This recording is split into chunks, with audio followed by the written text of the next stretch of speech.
If you hear these 3 knocks on your door, do not open it. If you do, you'll die. Some people say it's just a horror story made up to scare children, but those who have heard these knocks will never tell you that, because once you hear it, there is no escape.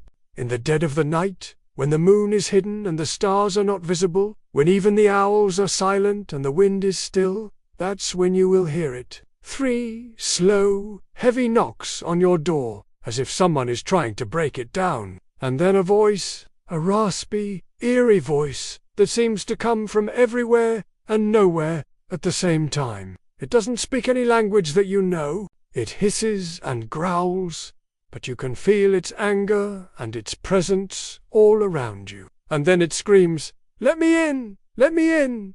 And then it laughs. A chilling, horrifying laugh that seems to mock you, that seems to say, "You are mine now." And if you open the door, you're dead. That's all you need to know. Some say it's just a story to scare kids, but those who have heard the voice will tell you otherwise. One day, a young girl was playing in the forest near her home. She was skipping and humming a happy tune, completely absorbed in her own little world. She didn't notice the sun going down or the shadows getting longer. She didn't notice the birds flying back to their nests or the animals hiding in their burrows. She didn't hear the first knock until it echoed through the trees.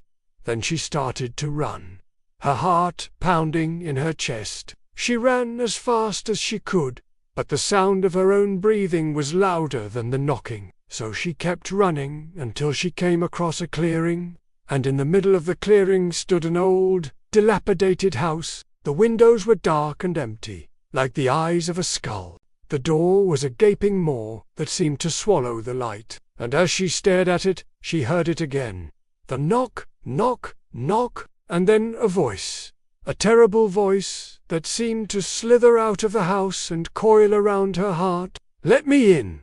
Let me in!" it hissed, and then it laughed. A horrible, ear-splitting laugh that seemed to tear the night apart. The girl screamed and ran, but the voice pursued her, taunting her, mocking her, and then she stumbled and fell. As she lay there, tears streaming down her face, she heard the voice getting closer. She closed her eyes tight and waited for the end. Now, some say that when the sun finally peeked over the horizon, they found the girl in the clearing, her body untouched, her soul taken by the voice. They say that if you ever hear those 3 knocks, you should stay away. If you open the door, you'll die. Now, I didn't believe in that story until I heard the knocking myself. Now it's too late for me, and as I sit here waiting for the voice to claim me, I can only warn you, don't open the door.